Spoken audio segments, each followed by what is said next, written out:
আশিস চক্রবর্তী সবসময় মুসলিম মেয়েদের সাথে কেন এরকমটা করবে? হিন্দু সম্প্রদায়ের মেয়েদেরকে সম্মান করে আর আমাদের মুসলিম মেয়েদেরকে সে লালসার চোখ তুলে তাকায়। আমরা চাই তাকে সেখান থেকে বহিষ্কার করা হোক। আমরা মেয়েরা সেফ থাকতে চাই।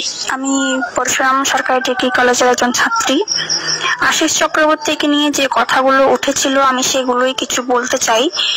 আমি দেখেছি যে সাংবাদিক ভাইয়ারা আমাদের কলেজে এসেছিল, সেখানে অনেকজনকে জিজ্ঞাসাবাদ করা হয় আর কিছু ছেলে সেখানে স্টেটমেন্ট দেয়, কিন্তু মেয়েরা কোনো কিছু বলে না।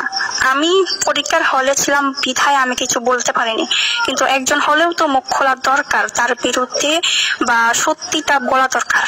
সেটাই আমি বলতে যাচ্ছি যে আশিস চক্রবর্তী যে মেয়েটার সাথে ছবি তুলছে তাকে আমরা চিনি না, কিন্তু তার মতো অনেক মেয়ের সাথে তার ভেজাল হয়েছে। আমরা শুনছি, আমার ফ্রেন্ড, আমার বড় যে সিনিয়র বোনরা ছিল বা গার্লস স্কুলের বা বিভিন্ন প্রতিষ্ঠানের মেয়েরা, তাদের কাছে আমি অনেক ধরনেরই কথাবার্তা শুনেছি যে সে মেয়েদের কাছ থেকে নাম্বার চায়, তাদের সাথে কথা বলতে চায়। আশিস চক্রবর্তী সবসময় মুসলিম মেয়েদের সাথে কেন এরকমটা করবে? তার সম্প্রদায়ের কি কোনো মেয়ে ছিল না যে তার সাথে সে সম্পর্কে যাবে বা তাকে বিয়ে করবে? ওরকম তো মেয়ে ছিল নাকি? এইটাই যে সে তার হিন্দু সম্প্রদায়ের মেয়েদেরকে সম্মান করে আর আমাদের মুসলিম মেয়েদেরকে সে লালসার চোখ তুলে তাকায়, এরকম নয় তো?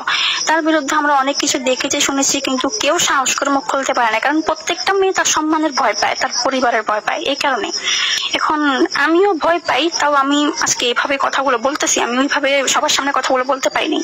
হয়তো হতে পারে যে আমি তখন যদি বলতাম তাহলে আমার অনেক সমস্যা হইতো, তো এই কারণে আমি কিছু বলতে পারলাম না। আশিস চক্রবর্তী আমাদের পরশুরাম সরকারি কলেজের একজন ছাত্র। আমরা চাই তাকে সেখান থেকে বহিষ্কার করা হোক, তার যথারীতি একটা বিচার করা হোক। আমরা মেয়েরা সেফ থাকতে চাই।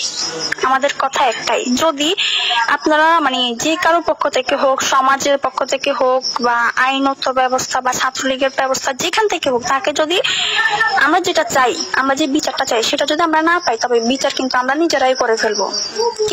কেউ তো একজন থাকবে যে সাহস করে সামনে এগিয়ে যেতে পারবে, আর কেউ যদি এগিয়ে একজন আসে তাহলে কিন্তু তার বিচার আমরা নিজেরাই করে ফেলবো, যদি তার বিরুদ্ধে সম্পূর্ণ বিচারটা যদি না হয়। আমরা এটাই চাই, তাকে কলেজ থেকে বহিষ্কার করা হোক, সে যেন কোনোদিন আর কলেজে ঢুকতে না পারে, আমাদের সাথে কোনো ফ্লার্ট বা কোনো কিছু করতে না পারে। আমাদের এটাই দাবি, আমরা এটাই চাই। একটাই কথা যে আমরা আশিস চক্রবর্তীর একটা বিচার চাই। আমরা মেয়েরা সেখানে সুরক্ষিত থাকতে চাই, তার জন্য আমাদের কলেজে যাওয়া এখন বদ্ধ। আমাদের ফ্যামিলি থেকে বিশেষ করে আমাকে কলেজে যাইতে দেয় না।